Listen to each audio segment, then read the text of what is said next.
Ju falenderoj edhe një herë për mundësi. Arlind, me kë po flisje? Me gazetarin e një radioje nga Lushnja, Radio Udhkryq më duket quhet. E pas ka marrë vesh edhe një radio në Lushnjë që ne do t'jemi në zgjedhje, po televizioni Klan akoma jo. Pse?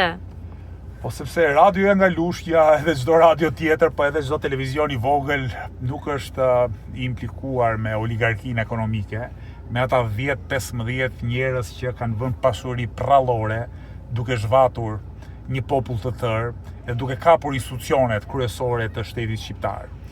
Mua nuk më çudit censura e televizionit Klan për Lëvizjen Bashkë, nuk kanë dhënë asnjë sekond informim për publikun e gjerë.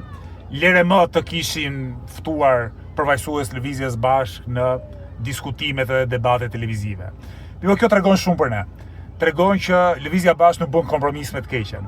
Edhe sikur na i mbyllin të gjitha dyert e televizioneve, vetëm të televizionit Klan, do i qëndrojmë të vërtetës dhe të drejtës. Dhe nga ana tjetër tregon shumë edhe për ç'natyrë kanë televizione si Klani, që i shërbejnë në mënyrë të jetë pa cip oligarkisë dhe as pak vërtetës, lere më qytetarë.